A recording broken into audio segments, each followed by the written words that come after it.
Hello and welcome to Civil War Weekly, the podcast that answers the question, what happened this week in the American Civil War?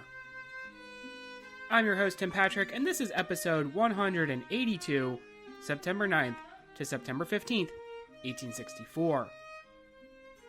Last week, we had two cavalry actions, one boosting to the morale, and one detrimental for the Confederacy.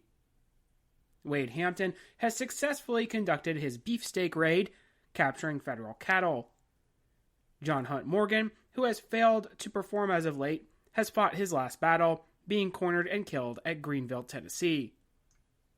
This week, we have two things on the agenda.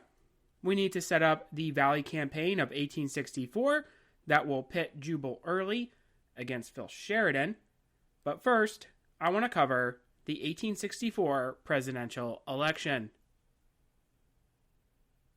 Before we do that, though, let's talk a little bit about our Patreon content. And, of course, we have here in August a picture slideshow of some of the lesser-known areas around Richmond that you can visit, and more of a review on what it's like to go to those places than it is some of our other picture slideshows that we've done where we've talked more about the historical significance. And this month, we will actually be moving into some poetry. So we'll be reading a couple poems that were written at the time of the Civil War, talking about them as well. So a little bit different than some of the other Patreon episodes that we've done. We've done picture slideshows, obviously. We've done movie reviews. And I think next month we'll actually be moving back to a movie review. And what better time to do a movie based on the beefsteak raid that we talked about in last episode. So we'll be going over that.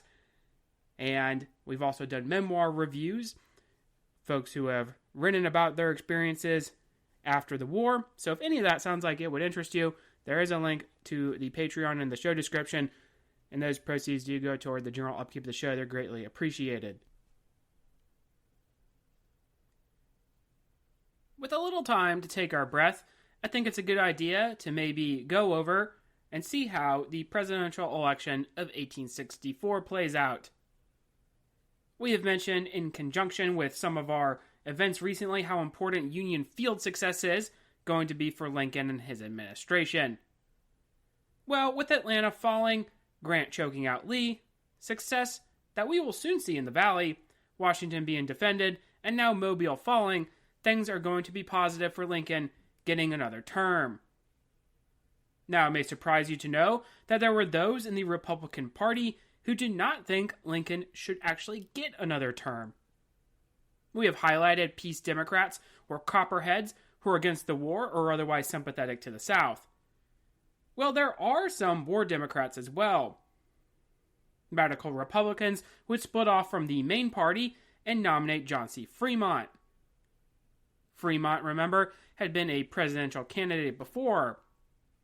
He had tried to enforce abolition in Missouri earlier in the war, getting a slap on the hand by Lincoln in the process. Lincoln not being radical enough is an interesting concept, considering that the fear of radical Republicans taking over was something that helped spark the war in 1861. Salmon P. Chase and Horace Greeley, two names we have talked about before, would be against the election of Lincoln. We will actually talk about Chase in a future episode, but he is constantly trying to maneuver and climb politically, so it's not entirely out of the question that he should try to undermine the president for his own gain. Tired of war or otherwise convinced that Lincoln could not win with the state of things, they would be against Honest Abe getting a chance to maybe finish it out. I think this highlights something maybe you have not heard about in your history classes from grade school. From my recollection, you kind of gloss over the fact that Lincoln is reelected as if it is a foregone conclusion. Now, this is actually a great point to kind of expand upon in that we've talked a lot about how, and maybe I sound like a broken record, in that the Confederacy is really going to be hoping that Lincoln does not get reelected. They're kind of banking on that at this point, especially in the year 1864. So it's a hard concept, I think, for some of us, where we're like, well, Lincoln just gets reelected and that's kind of the end of that, right? Well, this is a realistic possibility for the Confederacy. This is really something that is going to be difficult to actually have happen, especially because all of the southern states are no longer in the Union, right? So they are not voting against Lincoln. On the flip side of that, you do have these southern reestablished governments that are going to be pro-Lincoln because they've been sort of granted this power over their state, so they've definitely benefited from Lincoln being in office, and most likely they will be looking to him continue to be in office as a result. But I think it's a really more of a realistic opportunity than maybe some of us might think here in the modern age. And hindsight is 2020, right? We know what happens, but obviously at the time, they couldn't have known that. So it is actually a fairly sound strategy for the Confederacy to try to prolong the war, to try to make sure that the Union does not have as many field successes that could be reported back to the populace of the North. So that is where we're coming from. And that's really highlights very well what we've talked about with the Confederacy and what their current war aims are as we get into the latter stages of the conflict. Now, who are you going to run against Lincoln? Well, we can throw George B. McClellan back into the picture. McClellan had been popular, not just with the army. He kind of goes out on a high note, in my opinion, the arguable victor of Antietam. Now, he was a Democrat, and remember, he was also popular because he did not waste lives or wage a harder style of war.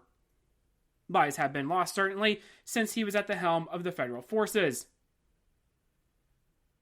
Even with some of these battles that McClellan has waged, he has not seen anything like a Gettysburg, like a wilderness, like a Spotsylvania. And while Antietam is the bloodiest single day of conflict for the Americans in their history, the situation is completely different than some of these battles, right? You could argue Gettysburg is also saving the North, saving the Union. McClellan does it while he's turning back a Confederate invading force, seemingly in Maryland, whereas Grant has turned into the invader, the aggressor. So it is a very different scenario that you see McClellan having sustained these heavy casualties. It was hoped that the Democrats, Union Republicans, and maybe the rank and file serving in the armies would swing the vote. Remember that back in the 1860s, only men could vote, and with a majority of that population serving in the military, this would all make sense. McClellan would have with him George Pendleton, an Ohio representative married to the daughter of Francis Scott Key, and also tied into the Copperheads. He would be a close associate of Vallandigham, who, if you remember, had been given the boot by Ambrose Burnside in his district of Ohio. Lincoln, in the meantime, will search for a new running mate. Hannibal Hamlin has been mentioned before in our story, however, his impact is not really felt. Instead, Lincoln is going to select somebody who can bring in some Southern votes and also highlight how well the reinstated governments of seceded states are going. Andrew Johnson, pro-Union Tennessee governor, will be given the tab to run with Lincoln. It might surprise you to know that Benjamin Butler, amongst others, was also considered for this post. Another war Democrat who could add some votes for Lincoln. But as we have mentioned, Butler was not the easiest to go along with, so maybe this has something to do with it. And talk about hindsight being what it is in 2020, could you imagine Benjamin Butler being president? He comes very close, probably, to actually being the president, which is wild.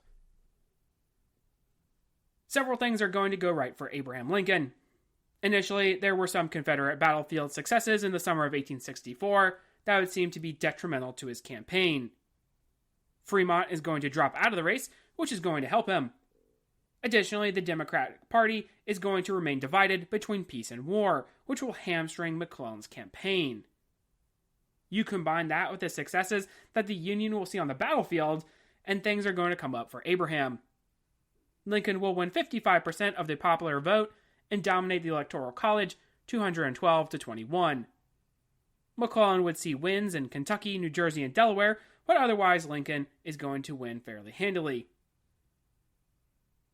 We have mentioned that Lincoln is also popular amongst soldiers compared to Little Mac, so there is that too. Despite not wasting lives on the battlefield, right?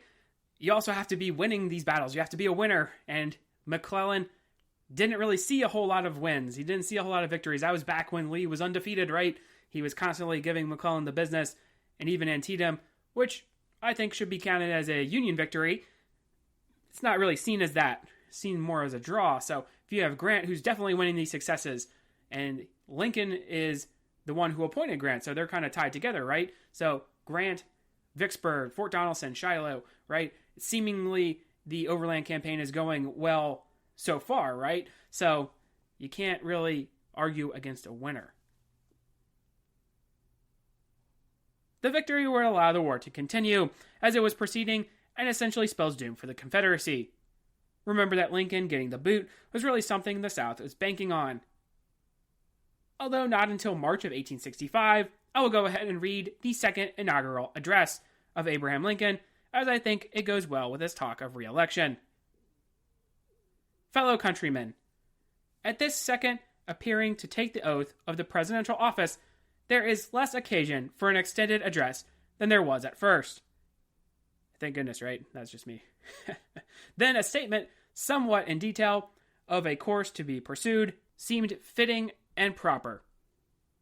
Now, at the expiration of 4 years, during which public declarations have been constantly called forth at every point and phase of the great contest which still absorbs the attention and engrosses the energies of the nation, little that is new could be presented.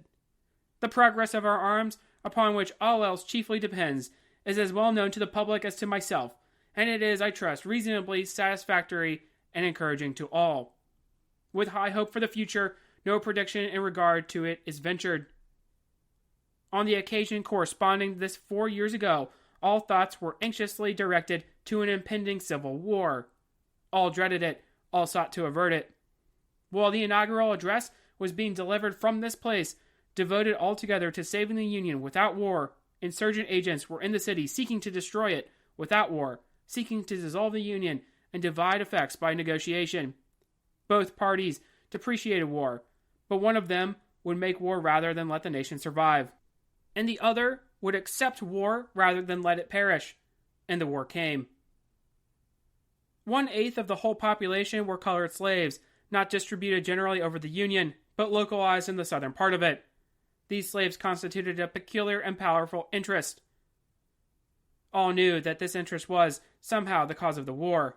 To strengthen, perpetuate, and extend this interest was the object for which the insurgents would rend the Union, even by war, while the government claimed no right to do more than to restrict the territorial enlargement of it. It's interesting, Lincoln actually uses the word peculiar there. We talked about how it was referred to as the peculiar institution by even those in the South. So he's actually using a very nice play on words there. Neither party expected for the war the magnitude or the duration which it has already attained. Neither anticipated that the cause of the conflict might cease with, or even before the conflict itself should cease. Each looked for an easier triumph, and a result less fundamental and astounding. Both read the same Bible and prayed to the same God, and each invokes his aid against the other. It may seem strange that any men should dare to ask a just God's assistance in wringing their bread from the sweat of other men's faces, but let us judge not, that we be judged. The prayers of both could not be answered. That of neither has been answered fully. The Almighty has his own purposes. Woe unto the world because of the offenses, for it must needs be the offenses come, but woe to the man by whom the offenses come. If we shall suppose the American slavery is one of those offenses which, in the providence of God, must needs come, but which, having continued through his appointed time, he now wills to remove, and that he gives to both North and South this terrible war, as to the woe due by those by whom the events came, shall we discern therein any departure from those divine attributes which the believers in a living God always ascribe to him? Fondly do we hope, fervently do we pray, that the mighty scourge of war may speedily pass away. Yet, if God wills that it continue until all wealth piled by the bondsman's 250 years of unrequited toil shall be sunk, and until every drop of blood drawn by the lash shall be paid by another drawn with the sword. As was said 3,000 years ago, so still it must be said, the judgments of the Lord are true and righteous altogether. With malice towards none, with charity for all. With firmness is the right, as God gives us to the right. Let us strive on to the finish the work we are in, to bind up the nation's wounds, to care for him who shall have borne the battle, and for his widow and his orphan, to do all which may achieve and cherish a just and lasting peace among ourselves and with all nations. So a couple points to make. The first is, I want to point out that a lot of people talk about Abraham Lincoln, about how he's an atheist, right? And it would seem odd to have all these references to God in a speech. And I have seen some really magnify this fact of Abraham Lincoln, but it's not necessarily true, in that he does not believe too much in a God, but he does believe in a godlike figure, right? And he doesn't have necessarily a name for this higher power, but he does believe in something that would resemble God, right? In terms of his religion. So he is using this to great effect in a lot of his speeches, a lot of things that he says. He really taps into that, knowing that that's kind of the fabric. You know, we talked about these great awakenings before the Civil War, so he's obviously tapping into that. And he does have this very puritanical kind of notion of predetermination as well. So I do also want to point that out in these speeches. He kind of lays it on thick there, seemingly at times. But it's not necessarily to be confused with him totally manipulating the situation as well. So I like to point that out. The second thing that we should talk about here is the very last part of his speech, and it's very much reconciliation. It's very much, we're going to put the country back together. Even those who have fought and died and sacrificed for the South, right? We're going to make sure that the nation comes back together. So there's not going to be this big retribution upon those who have tried to split away from the nation, because ultimately, and Lincoln is not really necessarily going to be able to see this, ultimately they will fail. And we have this very nice wrapping up here at the end where he is kind of pointing that out. So two good things to point out. And like I said, I think it goes very well with the re-election here and the discussion that we have just gone through. So we will now set up the Valley Campaign of 1864. In the summer, moving into fall, Grant has a decision. It is not so much that Early poses a major threat, but he is acting with impunity in the Valley. Lee, as mentioned, had shifted Anderson with some additional forces, including Fitzhugh Lee's cavalry and Kershaw's division. He would envision the breaking of the siege at Petersburg, forcing Grant to move back north. Remember as well that the Union cannot sustain a great setback, especially so close to the capital. That's why Early operating where he is and raiding into Northern Territory is going to be a problem and something that Grant has to address. Grant, though, would wish to destroy Early. Elimination of his army, capturing and destruction of the Virginia Central Railroad, and destroying the crops that might feed the Confederacy were all major goals. Originally, Meade was considered for this assignment, but Lincoln would decline, as it would seem to be a demotion. Phil Sheridan instead would take charge of roughly 50,000 men.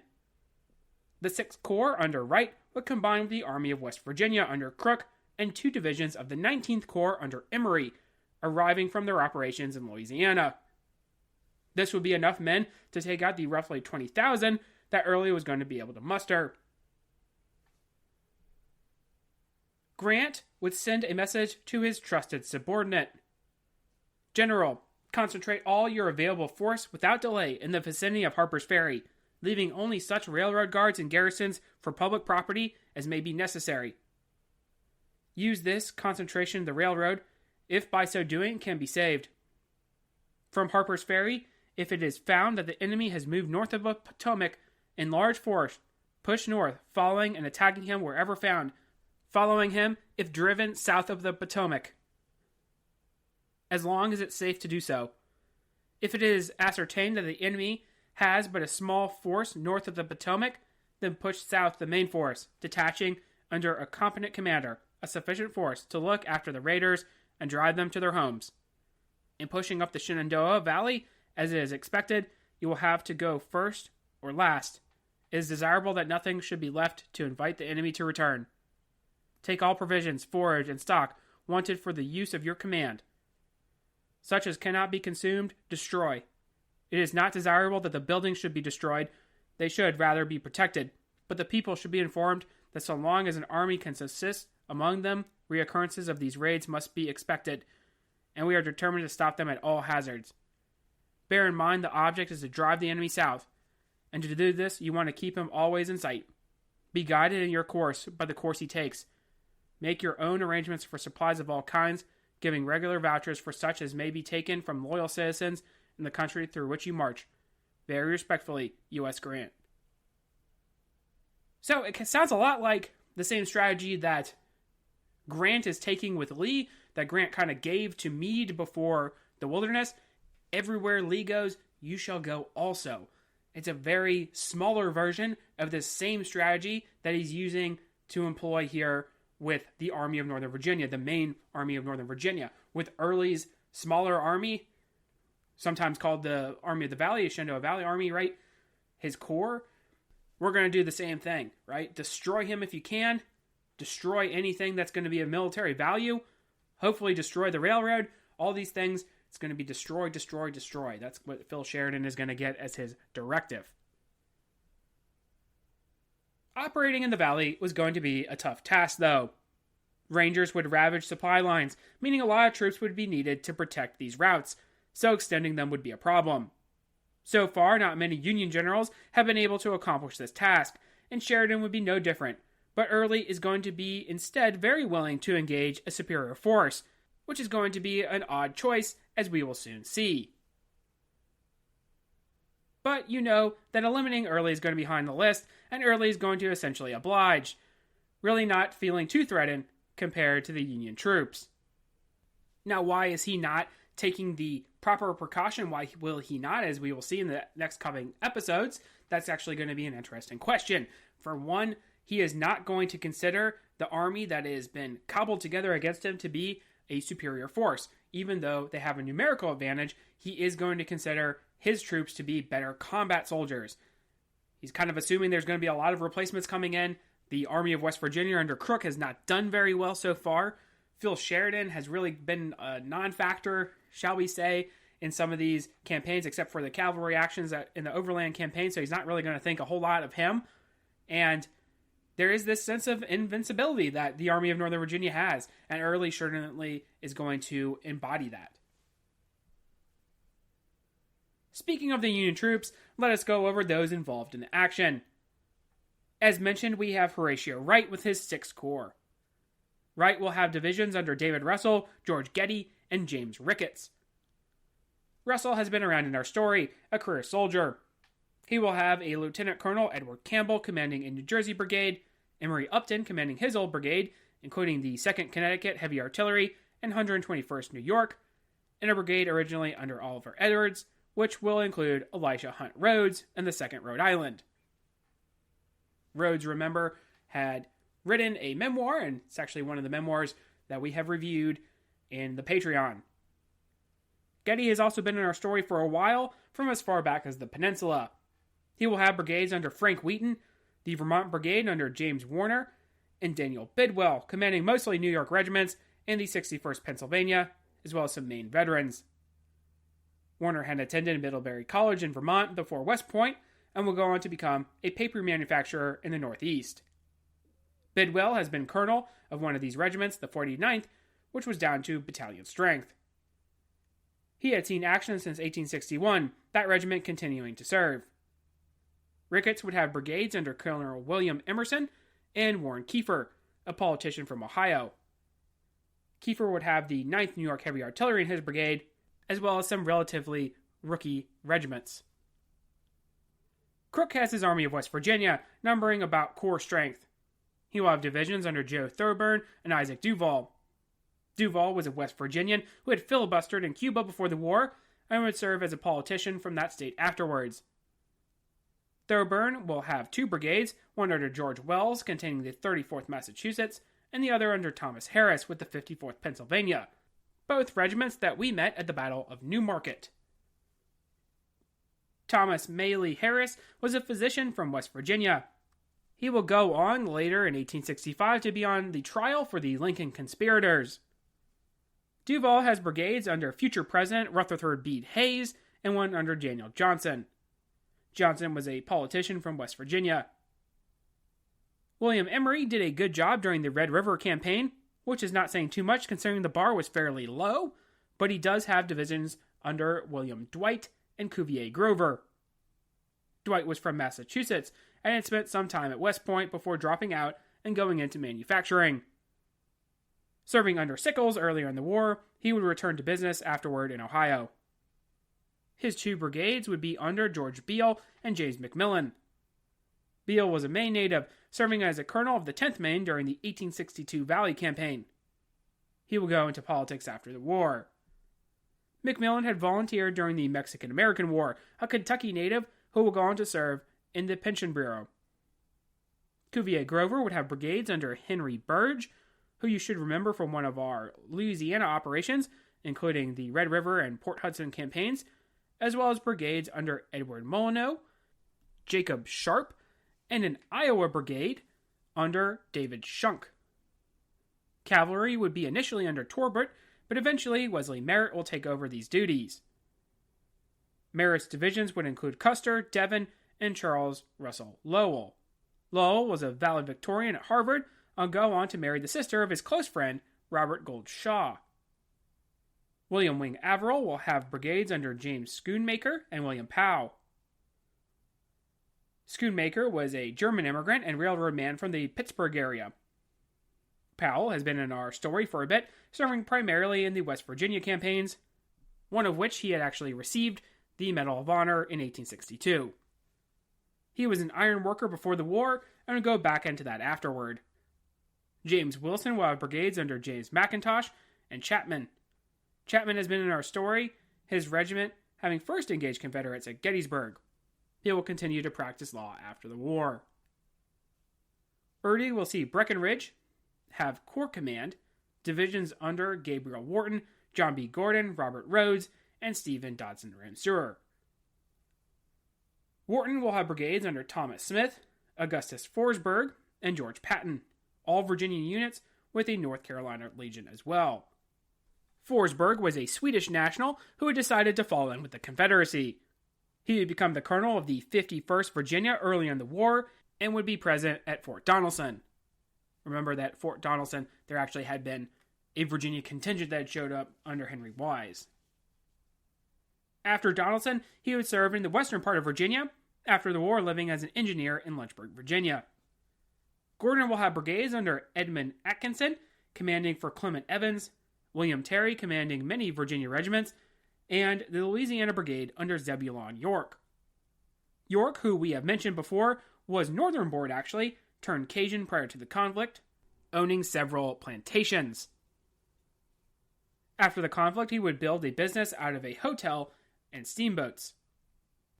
Rhodes would have brigades under Cullen Battle, which is the Alabama Brigade, his former command, Brian Grimes and his Tar Heels, Cox's North Carolina Brigade, and Philip Cook's Brigade of Georgians. Ramseur would have brigades under John Pegram, Hoke's Brigade under Archibald Godwin, and Johnson's North Carolinians. Godwin was a Virginian who had gone to California during the Gold Rush. Early in the war, he would do provost duty, but eventually find himself on the field at Fredericksburg and attacking Cemetery Hill at Gettysburg. Fitzhugh Lee would see divisions under Williams Wickham and Lunsford Lomax. Wickham would have brigades under William Payne and Thomas Munford, both made up of Virginians. Lomax would have brigades under George Smith, Bradley Johnson, you should remember Johnson as he raided into Maryland, Milton Ferguson commanding McCausland's brigade, Jackson's brigade under William Thompson, and Vaughan's Tennessee Brigade under Onslow Bean. So the last point which I really want to highlight here as we get into the end of the episode is that there is that disparity in numbers, 50,000 versus 20,000 roughly, give or take some numbers there. But as we have just read off these names for the Confederacy, You probably have heard of a lot of them. We've talked about them a lot before in our narrative. These are combat veterans. So that's kind of where Early is coming from, where he's like, these are troops that have seen battle, many battles before, and they performed well. So he has this confidence, even in the face of these odds, and an unknown commodity in Phil Sheridan. Now that we have everything set up, we will jump back into the action next week. We covered Lincoln's re-election campaign, talking about that briefly, and also reading another of his famous speeches that actually is not going to happen until March of next year. We also introduced the 1864 Valley Campaign. Next week we will jump right into that action, covering the Third Battle of Winchester. If you like what you hear, please make sure to leave a review. Posted in the description should be a link to the website as well as Patreon and Venmo information. Support for the general upkeep of the show is greatly appreciated. Feedback is always welcome. Questions, comments, concerns. The email is cwweeklypod@gmail.com. Thank you all so much for listening, and have a great week.